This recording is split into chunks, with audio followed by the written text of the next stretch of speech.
Por que não temos mais brasileiros na Fórmula 1? Essa é uma pergunta que chega nas caixas de comentários e de inbox do Instagram, Twitter, TikTok, Telegram e do WhatsApp todo santo dia. Como um país que teve até hoje 32 representantes participando de ao menos um grande prêmio e marcou presença na principal categoria do automobilismo mundial entre 1970 e 2017 de forma ininterrupta, com ao menos um representante e às vezes dois, 3 e até 4 na pista ao mesmo tempo, hoje não tem mais ninguém como titular, indo para a 6ª temporada de ausência. Quais as razões para isso e o que pode ser feito para resolver? É disso que a gente vai falar hoje no Splash and Go.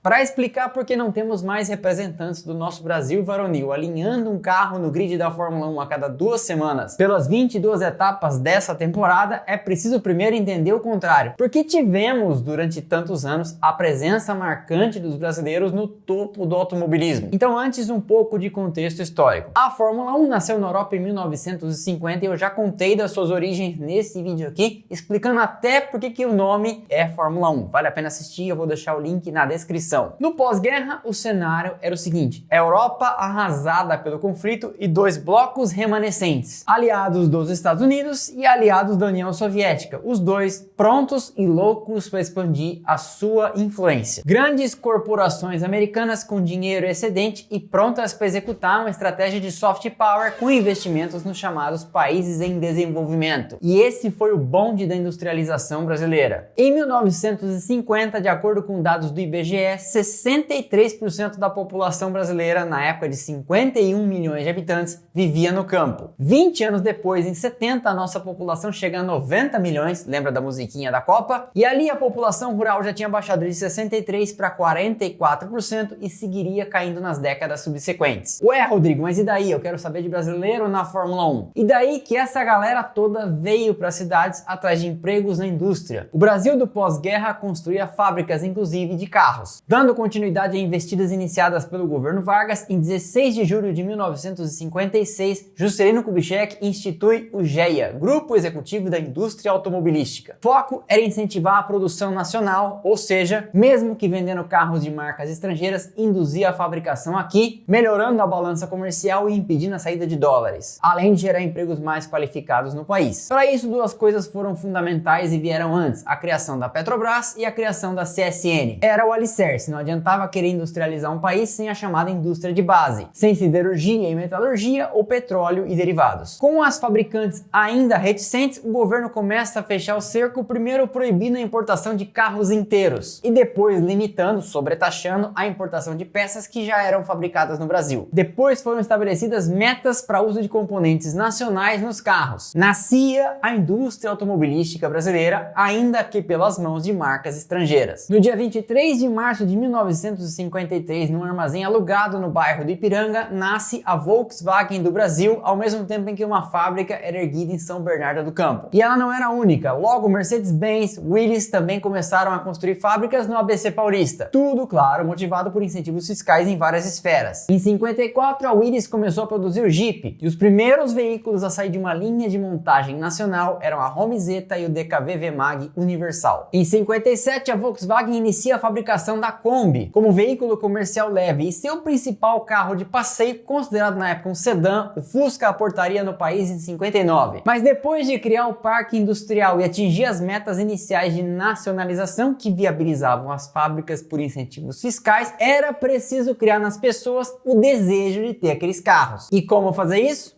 Exatamente, com corridas de carro. Em 1960, a VMAG cria seu departamento de competições e depois as demais fabricantes também vêm atrás. A Simca do Brasil correria com o modelo Chambord e a Fenemé, Fábrica Nacional de Motores, usaria o Fenemé 2000 JK, que era o Alfa Romeo 2000 produzido aqui. A Willys do Brasil viria com o Renault Gordini e o Interlagos Berlinetta, que era uma versão brasileira do Alpine A108. E ali foi o começo de tudo. Surgiram então os primeiros pilotos brasileiros profissionais profissionais depois da safra de Chico Landi. Bird Clemente foi o primeiro piloto profissional do Brasil que ganhava salário exclusivamente para pilotar. Junto com ele, Francisco Lameirão, Marinho Camargo, Luiz Pereira Bueno e depois Wilson Fittipaldi Jr. e José Carlos Patti. As equipes corriam muitas provas, corridas de endurance, autódromos eram construídos ou reformados. Interlagos, por exemplo, erguido em 38 e aberto ao público em 40, fechou as portas em 68 e reabriu em 70, remodelado. Cascavel surgiu em 1970, Guaporé como terrão em 69 e foi asfaltado em 76. Tarumã em 1970, Goiânia em 74, Pinhais, que não existe mais, surgiu em 67. E isso estendeu-se ao longo dos anos 80. É criada então pela Volkswagen como resposta à Fórmula Ford, a Fórmula V, que depois viraria Super V. Por ali passariam pilotos como Emerson e Wilson Fittipaldi, Ingo Hoffmann, Nelson Piquet, Alex Dias Ribeiro e Chico Serra. Em outra categoria que começou aqui no Brasil, Maurício Gugelmin correu de Fórmula Fiat, Christian Fittipaldi, Rubens Barrichello, Pedro Paulo Diniz, Ricardo Rossetti, Cristiano da Mata e Antônio Pisonia correram de Fórmula Ford. Tarso Marques e Felipe Massa de Fórmula Chevrolet, Lucas de Grassi de Fórmula Renault. E essa última, a Fórmula Renault, existiu entre 2002 e 2006, quando baixou as portas. Tá bom, Rodrigo, mas por que você tá enchendo a gente com esse monte de informação inútil? Eu explico. São essas séries, essas categorias, ou eram pelo menos, que custeadas por alguém, leia-se fabricantes, que entregavam pilotos em quantidade suficiente para você ter um fora de série. Como eu disse num podcast que eu fui outro dia, não tem fora de série Senna, Schumacher, Hamilton, Verstappen, Vettel sem série. Você precisa ter um monte para tirar um cara excepcional. De 1970 a 2017, além de termos sempre um piloto brasileiro no grid, sempre tinha mais gente chegando. E no auge, essa verdadeira linha de montagem entregava um ou mais pilotos de Fórmula 1 com excelentes resultados nas costas a cada 2 anos. A base da pirâmide, o kart brasileiro, é fortíssimo, mas sem uma categoria de ponte entre o kart e a Fórmula 4, 3 e 2, existe um buraco que vira um ralo de pilotos. Mas por quê?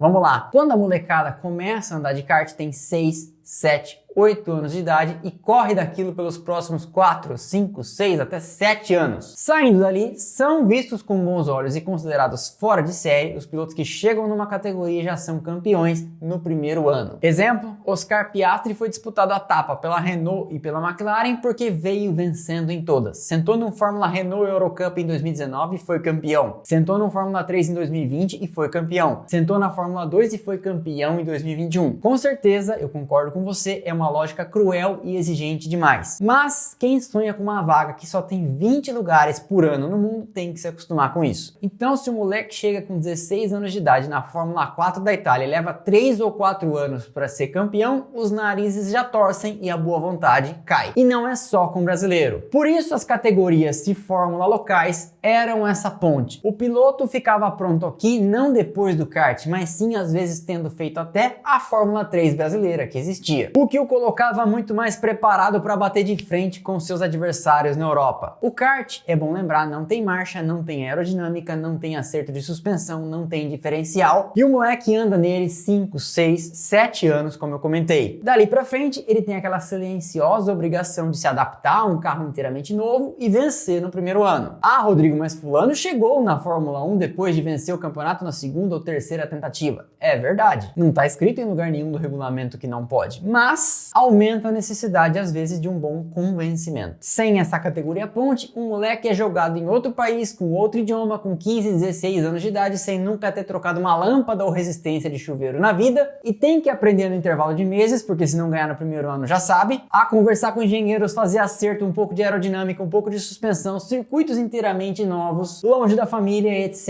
e tal. E é aí que a coisa pega. Sem essa verdadeira escadinha e com o câmbio desfavorável, dólar e euro, acaba se dependendo de um apoio familiar ou de patrocinadores, novamente com o câmbio diminuindo muito o poder de fogo, seja de quem for, o que aumenta e muito o índice de insucesso de muitos pilotos que chegam lá. Você continua tendo um kart que entrega todos os anos um grande volume de pilotos, mas sem uma categoria a mais aqui para de fato eles aprenderem e eventualmente encherem os olhos de patrocinadores locais, eles têm que tentar a sorte por conta própria na Europa e muitos ficam pelo caminho. Sem esse degrau intermediário, Fórmula Renault, Fórmula Ford, Fórmula Fiat, Fórmula Chevrolet, Fórmula V, não havia mais pilotos para a Fórmula 3 brasileira nem sul-americana. E o que aconteceu com essas categorias? Foram ficando cada vez mais caras, porque sem pilotos os preços sobem, até que chegaram num ponto de inviabilidade financeira aí acabaram. Em 2009, Felipe Massa encabeçou a ideia de criar a Fórmula Futuro em parceria com a Fiat para tentar suprir essa lacuna. 20 e poucos carros foram importados novos, mirando em manter ativa e girando a roda para continuar entregando pilotos para a Fórmula 3 brasileira e sul-americana e manter então a chegada de pilotos profissionais e de alto nível na Europa e principais categorias mundiais. Essa categoria escola durou as temporadas de 2010 e 2011 e acabou no começo de 2012. A ideia era excelente, campeões brasileiros de kart ganhariam bolsas para correr na Fórmula Futuro e o campeão da Fórmula Futuro de cada ano entrava na academia da Ferrari e ganhava um ano custeado na Fórmula Abarth na Itália. O plano era excelente, mas acabou não dando certo e com isso a fonte foi secando. De 1990 para cá, depois desses anos de preparação em que as categorias locais entregavam gente que foram preparando uma verdadeira safra, sempre tivemos alguém ou testando ou batendo na porta de equipes importantes da Fórmula 1, da Indy, do Endurance, etc. O auge deu-se nos anos 90 e 2000. Além dos nomes conhecidos que chegaram a andar como titulares na Fórmula 1 e que a gente sabe, foram em algum momento avaliados por equipes Maurício Sala, Ricardo Sperafico, Augusto Farfus, João Paulo de Oliveira, Mário Haberfeld e Luiz Razia. Isso falando apenas de Fórmula 1, mas se você olhar para a Indy, reparará que um monte de brasileiros também aportaram lá. Vários deles tentaram na Europa e depois tomaram o rumo dos Estados Unidos para correr na Indy, que também é uma categoria de elite. Tony Kanaan, Hélio Castro Neves, antes deles André Ribeiro e até Gil de Ferran e o próprio Christian Fittipaldi depois de sair da Fórmula 1. Quando a fonte das fórmulas locais secou, em poucos anos foi minguando a chegada de brasileiros no topo. E a última vez que tivemos uma forte entrada de brasileiros no grid foi lá em 2010, quando já tínhamos Massa e Barrichello correndo no grid por Ferrari e Williams e chegaram ainda Lucas de Grassi e Bruno Senna. 4 brasileiros num grid de 24 carros. Barrichello deixou a Fórmula 1 no final de 2011. Bruno ainda andou parte de 2011 e 2012 inteiro até correr no Endurance. De Grassi só fez 2010 e depois foi andar também de Endurance na Fórmula E. Luiz Razia chegou a testar pela Caterham depois de assinar para Marussia e não correr em circunstâncias que para mim nunca ficaram claras até hoje. Digo, a gente sabe que o dinheiro não caiu na conta da equipe, mas a história até hoje é meio torta. E aí, em 2015, chega Felipe Nasser com o apoio do Banco do Brasil e da Petrobras, que apoiava a Williams e lhe permitia fazer sessões livres. E ele então faz a sua estreia pela Sauber em 2015 e corre também o ano de 2016. Quando o Nasser sai no final daquela temporada e o Massa também se aposentaria, teria acabado nossa participação no grid até hoje, mas ela é prorrogada por mais um ano, quando o Rosberg decide deixar a Mercedes do dia para noite e a Mercedes pega Bottas emprestado, fazendo a Williams ir atrás de Felipe Massa de volta. No final de 2017, acabou. Ninguém mais chegou, ninguém mais testou. Nasser foi cuidar da vida no INSA e no WEC,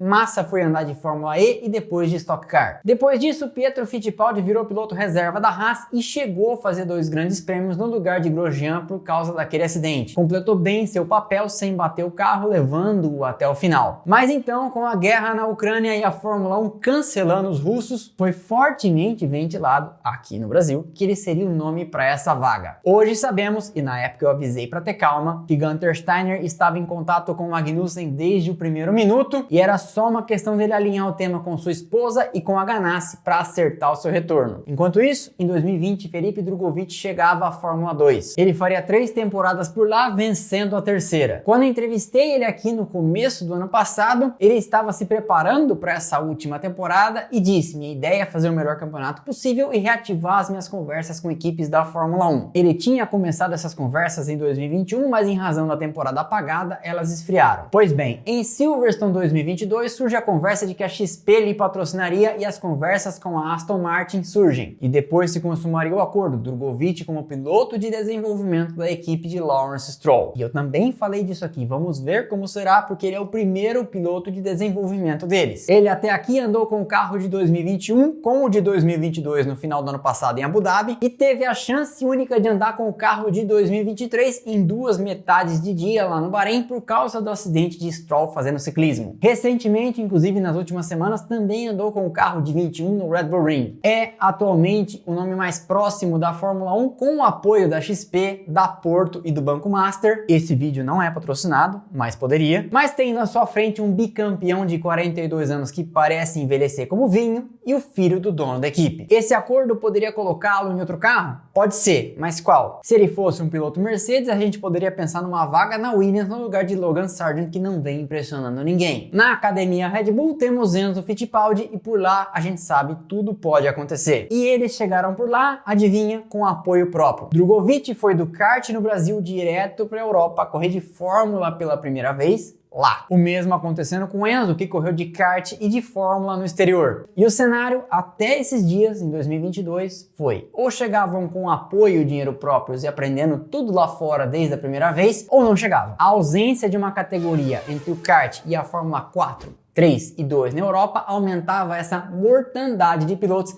que saem aos montes do kart, mas não tem, a maioria, bala necessária para bancar uma temporada na Europa, que pode custar 1 milhão de euros no começo e chegar a 8, 12 no final. Ah, mas o problema não é falta de uma categoria de base, o problema é dinheiro, disse alguém furioso quando eu postei um corte da minha participação naquele podcast, em que eu justamente expliquei isso. O Brasil surfou uma onda do crescimento da Fórmula 1 justamente quando nascia sua indústria automotiva. E agora, sem essas categorias, não temos tantos pilotos para tirar de uma grande amostragem alguns fora de série. Porque para tirar 3 campeões como Emerson, Piquet e Senna e 6 vencedores de grandes prêmios, além deles 3, Barrichello, Massa e José Carlos Patti, você precisa de uma série para tirar, como eu disse, o fora de série. O problema não é exatamente dinheiro, porque de 1970 para cá tivemos 2 choques do petróleo, moratória da dívida externa, hiperinflação, plano cruzado, plano Bresser com fisco da poupança, maxi desvalorização do real em 99 e etc. Mas nem tudo está perdido. Em 2021 foi anunciada a criação da Fórmula 4 Brasil com chancela da FIA, administrada pela Vicar, a empresa que toca a Stock Car, e com apoio institucional do Banco BRB. Esse vídeo não é patrocinado, mas poderia. E a ideia era e é justamente preencher esse degrau. A temporada inaugural foi em 2022 e dali já saíram pilotos para andar no exterior. Campeão aqui, Pedro Clerot foi para a Europa e no momento lidera o campeonato espanhol de Fórmula 4. Lá também correm o Fefo e Ricardo Gracia Filho. É um começo e que venham muitas temporadas. Só renovação constante e condições para que os pilotos cheguem lá preparados nas ligas maiores permitirá que tenhamos volume e do volume sairá a qualidade cada vez maior. Se o foco é ter um representante brasileiro no grid, o alvo tem que ser fazer o que países que também ficaram sem representantes no grid fizeram. Como a França, que deixou de ter pilotos na Fórmula 1, refez suas ligas locais e hoje tem 2. Os 2, inclusive, já venceram corrida. Ah, mas eles não são Alain Prost. Como eu disse, só com série você tem um fora de série. Portanto, o trabalho com a Fórmula 4 Brasil será de longo prazo, mas com 5, 10 anos teremos fatalmente pilotos melhores chegando nas categorias principais. E isso em nada diminui a qualidade de Enzo e Pietro Fittipaldi ou de Felipe Drugovich. O que eu estou explicando é que para você manter um grande fluxo de pilotos chegando, é preciso mais do que esperar que esses caras cheguem lá com o seu próprio apoio familiar ou com patrocinadores que eles consigam achar, como acharam. Com um ambiente mais favorável aqui, eles podem mostrar serviço, como por exemplo fez Barrichello, que conseguiu o apoio da Arisco antes de sair do Brasil. Gente, Rubens Barrichello, campeão europeu de Fórmula Opel. Ah, mas o Senna começou a correr de Fórmula direto na Europa e só andou de kart por aqui. Verdade, mas ele é uma exceção que não invalida a regra. Nós tivemos pilotos muito bem sucedidos, como ele, que começaram fora, mas também tivemos pilotos que não tiveram vida longa na Fórmula 1 e também começaram fora. Então, como eu disse já várias vezes nesse vídeo, é preciso série para ter o fora de série. Esse foi então mais um episódio do Splash and Go no YouTube. Eu espero que vocês tenham gostado. Deixa o like que é de graça, não custa nada e ajuda demais o canal. Quebra essa pra mim. E eu te vejo aqui nos próximos vídeos lá no Instagram, Twitter, TikTok e Telegram, onde tem bastante conteúdo diário e também temos agora um canal no WhatsApp. É um grupo que você entra e passa a receber notificação também no WhatsApp, além do Telegram, de todos os vídeos que saem por aqui. Publicou no YouTube, chega a notificação no seu celular automaticamente. Coisa linda, porque um monte de gente fala aqui, pô, não recebi notificação do vídeo de ontem. Pois é, o YouTube faz isso. A gente já passou faz tempo de 100 mil inscritos e o YouTube não entrega os vídeos para todos eles. Então, com essas ferramentas, a gente vai melhorando nossa comunicação. Se você quiser contribuir para esse projeto, que é minha profissão em tempo integral e dedicação exclusiva, de falar de Fórmula 1 para vocês, trazer conteúdo, fazer pesquisa, ir atrás de fatos históricos para te contar boas histórias, clique nos botões aderir ou seja membro aqui embaixo, o link também tá lá na descrição descrição e pelos 3 planos Lawrence Stroll, Paddock Pass e Super Licença você ajuda essa iniciativa. De quebra recebe brindes que eu sempre estou negociando com os patrocinadores para repassar para vocês. Eu não pego nada para mim. Livros, ingressos da Fórmula E, ingressos da Porsche Cup, Track Day, o que aparece por aqui eu sorteio para os assinantes. Além disso, eles veem os vídeos em Premiere e tem prioridade de resposta nas lives, ok? Então é isso, pessoal. Valeu e aquele abraço!